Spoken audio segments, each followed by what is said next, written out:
Beberapa minggu yang lalu pada saat awal-awal PPKM ya sempat ada sebuah berita yang cukup heboh, yaitu sebuah perusahaan yang disegel karena melanggar aturan PPKM. Itu harusnya maksimal 50% orang ada di kantor, dia lebih dari 50%, termasuk juga karena sebenarnya mereka bukan organisasi yang bisnisnya ada di area yang esensial. Nah, saya nggak ingin membahas soal PPKM-nya sih dan aturannya ya. Termasuk juga saya nggak ingin membahas soal bisnisnya, tetapi saya penasaran kenapa ya ada organisasi yang merasa masih kesulitan untuk bisa membuat karyawan itu bisa kerja di rumah dengan baik atau WFH dengan baik. Sementara di sisi lain ada loh organisasi yang sudah cukup lama, bahkan ada yang sejak berdirinya itu menjalankan WFH itu atau remote working dan cukup sukses gitu dan nyatanya survive. Nah, pertanyaan saya berlanjut, jangan-jangan memang masih banyak orang yang barangkali atau banyak organisasi yang barangkali belum menemukan formula yang efektif ya untuk menjalankan proses kerja dari rumah. Nah, seperti apa sih sebenarnya insight yang kami dapatkan selama setahun ini? Yuk kita bahas di video kali ini.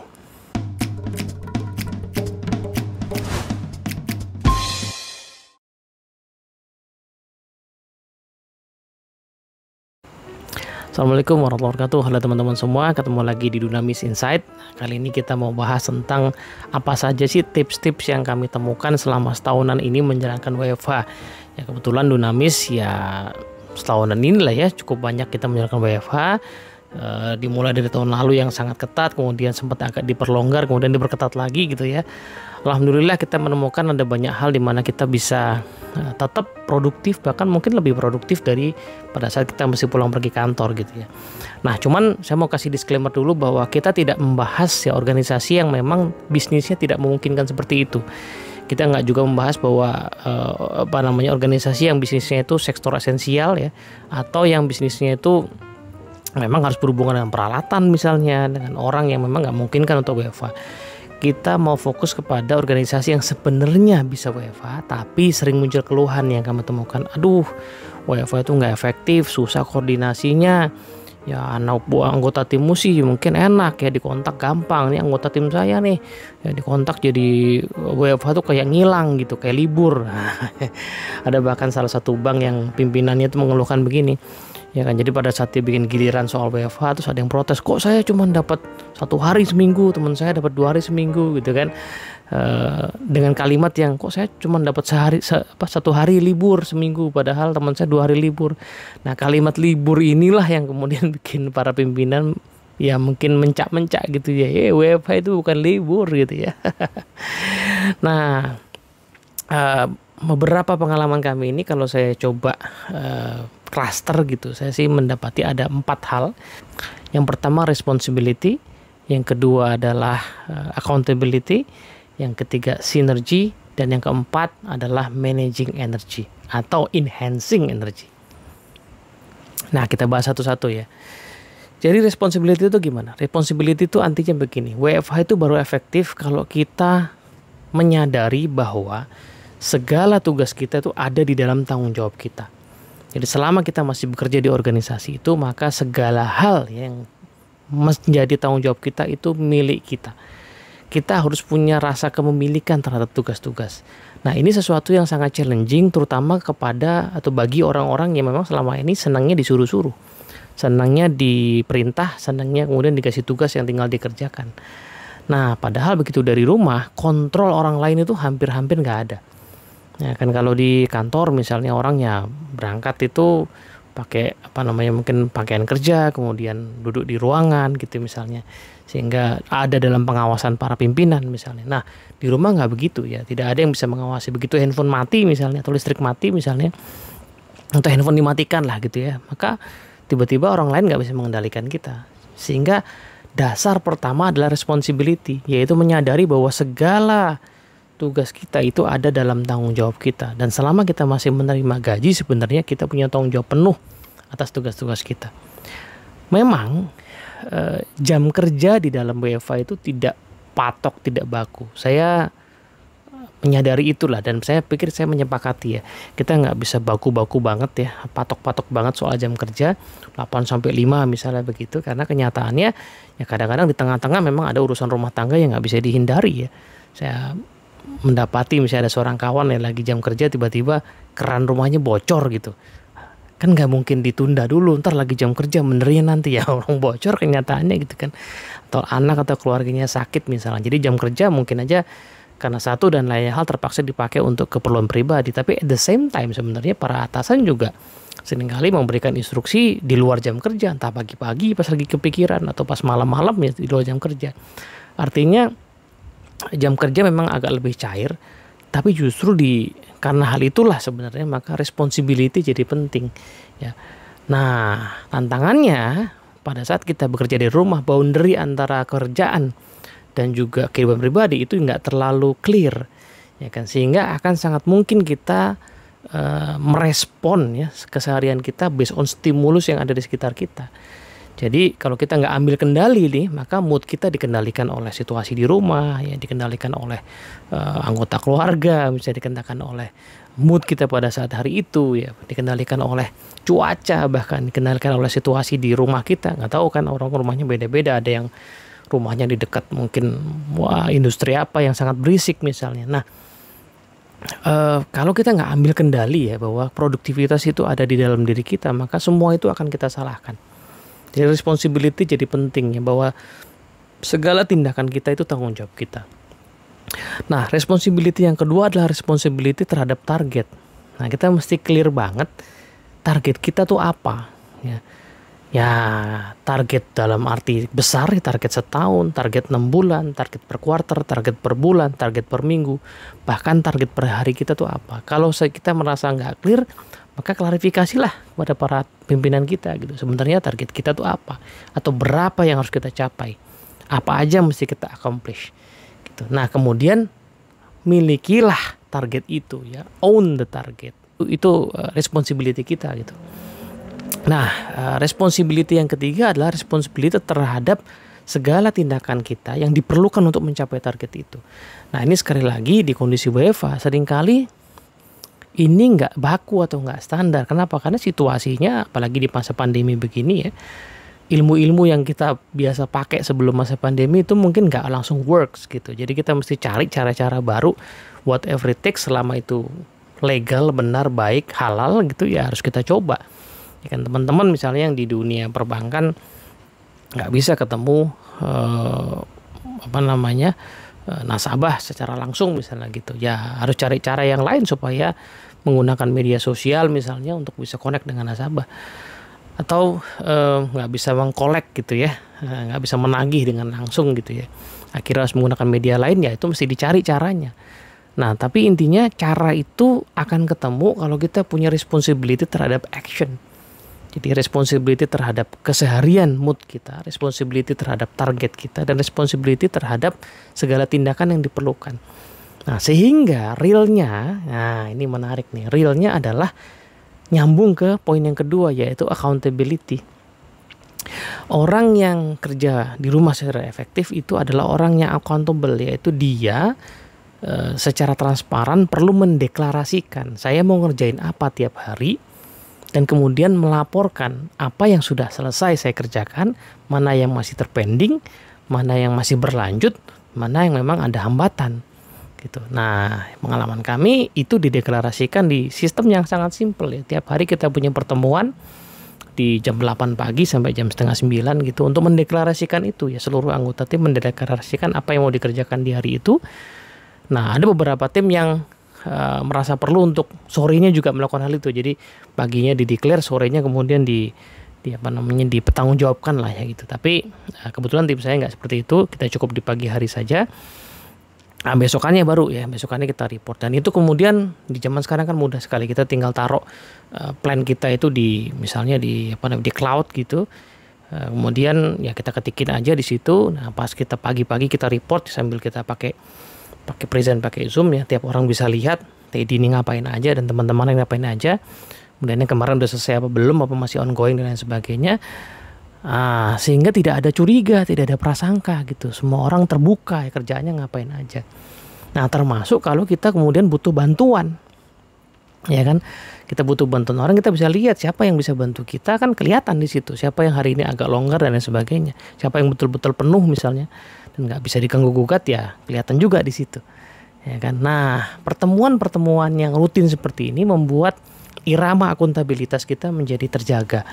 Jadi accountability jadi krusial. Nah, di luar pertemuan yang rutin, nah kita perlu juga sensitif. Jangan-jangan kadang-kadang ya kalau koordinasi lewat grup WA misalnya, ada situasi yang kayaknya nggak bisa nih kalau cuma pakai WA, ada kemungkinan dispute misalnya, ya kita langsung segera tuh buat pertemuan-pertemuan ya pakai Zoom, pakai video call WA atau apapun lah ya, nah, untuk mengkelirkan masalah itu. Nah, sehingga dialog itu terus terjadi ya, pertukaran pesan ya dengan sangat clear itu terus terjadi. Nah, kenapa demikian? Karena salah satu kunci kesuksesan kerja jarak jauh adalah komunikasi yang lancar, gitu ya. Ada istilah yang menarik ya, over communicate ya. Mendingan saya tuh ngasih tahu orang dengan sangat jelas, mungkin agak berlebihan, daripada saya nggak ngasih tahu sehingga orang curiga, gitu. Jadi misalnya nih, kan seharian ya ada banyak aktivitas, tapi kan tentunya ada sela-selanya juga di momen itu. Ya anggaplah misalnya orang kemudian, wah nih kebetulan kerjaannya yang saya plan 2 jam ternyata alhamdulillah ya lagi dapat hidayahnya nih selesai cuma sejam. Boleh dong saya ngapain lah ya selama sejam itu gitu ya. Kita beresin kamar dan sebagainya yang kebetulan masih berantakan. Nah pas kita mengerjakan hal itu ternyata teman kita ngontak misalnya. Kemudian gak angkat teleponnya. Nah itu kan proses yang kadang-kadang bikin kecurigaan dan sebagainya ya. Padahal sebenarnya kalau kita komunikasikan dengan jelas itu oke-oke aja misalnya. Jadi kita declare gitu ya bahwa ini kebetulan saya agak salah, kalau nggak ada yang perlu saya mau ngerjain sesuatu dulu gitu ya. Nah kalau hal itu dibuka saja sebenarnya orang kemudian akan saling memahami kok sebenarnya. Karena toh kita bisa menyadari bahwa ya situasi di masing-masing rumah beda. Ada yang rumahnya punya pembantu, ART, ada yang enggak. Ya kan, ada yang sendirian, ada yang punya anggota keluarga, ada yang anak kedua, tiga, ada yang punya mertua, ada yang punya orang tua. Kan semua itu nggak sama ya nggak. Beda dengan kalau kita kerja di kantor, semuanya bisa distandarisasi. Ya tapi kalau kita kerja di rumah nggak bisa sama. Jadi semua itu akan dimaklumi kok. Nah makanya mendingan over communicate ya, kita declare, kita kasih tahu apa sebenarnya yang terjadi. Kalau situasinya memang kadang-kadang masih suka ada prasangka, tapi kebetulan di tim saya sendiri orang-orang ya udah sangat trust gitu ya, kita percaya bahwa orang akan bisa mengatur waktunya sendiri. Yang penting poin-poin penting itu dikerjakan gitu ya. Nah, jadi ya selama udah dilaporkan di pagi hari tadi it's okay gitu kan. Nah itu bagian penting dari accountability.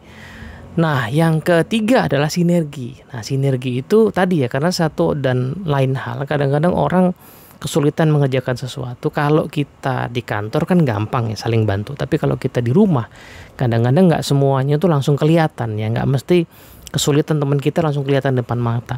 Maka deklarasikan juga lah gitu kesulitan yang kita alami di tim gitu, dan kita juga peka ya, kalau ada teman kita yang punya kesulitan, yuk langsung disupport, langsung dibantu.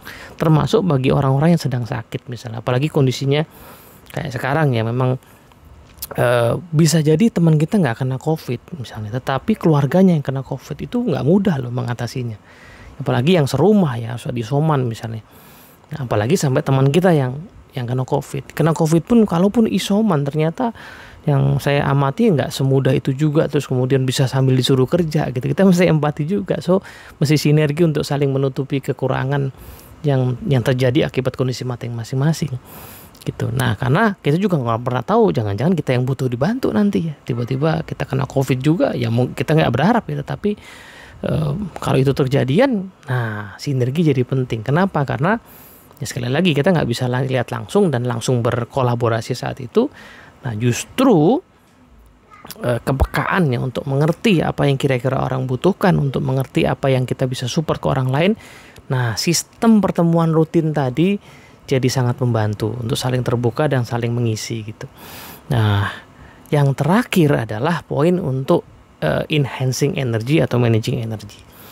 Nah ada setidaknya 4 ya sumber energi. Yang pertama adalah sumber energi secara fisik. Nah ini kita mesti endorse nih ya, teman-teman kita di tim itu mesti di endorse untuk menjaga kesehatan. Macam-macam ya kita endorse untuk makan makanan yang sehat di kondisi kayak sekarang, itu jadi sangat krusial. Kita endorse untuk berolahraga ya, karena ya tubuh yang dijaga dengan olahraga itu akan ya punya imun yang lebih baik. kita juga endorse untuk istirahat yang cukup. Nah, ini yang agak challenging saya amati belakangan, karena jam kerja yang tidak terlalu teratur ya gara-gara kerja dari rumah ini, sehingga seringkali ada yang bekerja itu sebenarnya hampir 24 jam. Ya itu lebay sih, tapi anyway lebih dari jam kerja sebenarnya gitu, karena memang nggak pernah dibikin boundary-nya. Ya, saya memahami bahwa ada situasi darurat yang mungkin orang perlu kerja lembur sampai malam, itu darurat. Tapi darurat kan nggak terus-terusan dong, nggak berminggu-minggu, nggak berbulan-bulan. Masa setahun masih darurat? Ngomong-ngomong, ada organisasi yang membanggakan itu loh. Jadi ada organisasi yang membanggakan bahwa, wah sekarang kita, pada saat dia rekrut nih calon karyawan baru, di interview dikatakan bahwa siap nggak untuk meeting jam 11 malam, ya, meeting jam 1 malam. Kok jadi dibanggakan gitu, padahal itu bukan sesuatu yang ideal ya. Ya, sekali lagi darurat itu dimaklumi, tetapi untuk sebagai sesuatu yang berkelanjutan kayaknya itu nggak sehat. Kalau tim kita ambruk ya rugi juga ya, kita kekurangan resource untuk bisa menyelesaikan pekerjaan. So endorse lah anggota tim kita untuk memiliki waktu istirahat yang cukup gitu ya. Jangan kasih kerjaan di luar jam kerja, kalau tidak sangat terpaksa, itu pun ya kita perlu meminta kesediaannya, karena kita nggak pernah tahu di rumahnya sedang terjadi apa, istri atau suaminya model kayak gimana, ya kan, anaknya seperti apa situasinya, orang tua mungkin kalau masih ada seperti apa, situasi di rumahnya kayak gimana kita nggak tahu. So pastikan itu dideklarasikan dengan baik lah kalau kita butuh bantuan di luar jam kerja gitu. Nah anyway, setiap anggota tim juga butuh istirahat, butuh mengembalikan energinya. Nah sumber energi yang kedua adalah energi yang berasal dari pikiran. Nah ini yang menarik nih, di masa pandemi, masa krisis seperti ini adalah momentum untuk belajar. Jadi sebenarnya kita perlu mengendorse, mengajak teman-teman kita untuk belajar bareng-bareng. Sistemnya simple aja, ya gunakan video call ya, meeting online ini untuk membicarakan isu-isu baru, membicarakan teori-teori, konsep-konsep, ide-ide baru. Ya, bikinlah sharing session gitu ya. Mungkin cukup seminggu 1 jam sampai 2 jam saja. Kalaupun kita nggak bicara soal konsep atau teori atau riset, bicaralah soal penanganan kasus misalnya pekerjaan kita. Jadi apa yang berhasil di minggu lalu yang bisa dibagikan bersama, siapa yang mengalami keberhasilan, apa yang bahkan termasuk kegagalan di minggu lalu kita pelajari bersama untuk kemudian diperbaiki sama-sama. Itu yang pertama ya. Nah yang kedua adalah kita bisa kemudian membangun kapasitas misalnya dengan berlatih ya, sesuatu yang sifatnya skill ya, saling mengajari, saling berlatih, saling berbagi, saling mengobservasi pekerjaan satu sama lain. Nah, capacity building akan membuat pikiran orang itu kemudian lebih tajam. Nah, ide-ide baru yang ditemukan di proses ya penggalian ini akan membuat orang kemudian jadi punya energi karena dia lebih mudah menyelesaikan pekerjaan. Ya kan? Nah, sesuatu yang didiskusikan itu akan selalu lebih baik daripada dipikirkan sendiri. Jadi buatlah sistem untuk tiap orang bisa berbagi, belajar bareng-bareng daripada dia mengatasi semuanya sendiri. Nah, energi yang ketiga adalah sumber energi berupa hubungan sosial. Ini sesuatu yang mewah banget ya, karena pada masa sebelum pandemi memang orang gampang berhubungan sosial pada saat mau makan siang ya, jeda antar pekerjaan, pas datang kantor atau pulang kantor orang bisa ngobrol dan lain sebagainya. Tapi di masa pandemi sekarang, ya kemewahan itu nggak ada. Sehingga nggak ada salahnya juga kita jadwalin ya pertemuan Zoom meeting dengan teman-teman kita, teman-teman kantor, tapi nggak untuk ngomongin pekerjaan. Ya, hanya untuk ngobrolin ringan sesuatu yang selama ini sering kita lakukan sambil makan siang dan lain sebagainya. Ya, ini bukan lunch meeting ya, bukan. Ini memang pure obrolan santai ringan untuk mendapatkan kembali energi persahabatan.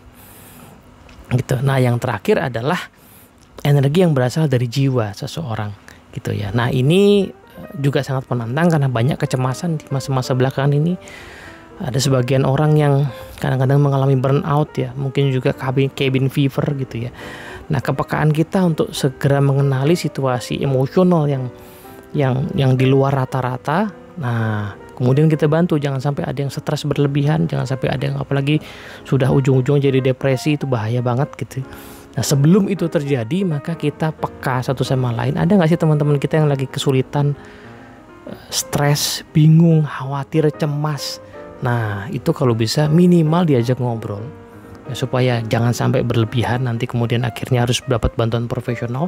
Tapi kalaupun kelihatannya teman kita butuh bantuan profesional, segala rekomendasikan untuk ketemu profesional. Jangan sampai keburu parah gitu ya, keburu depresi, keburu stres dan sebagainya.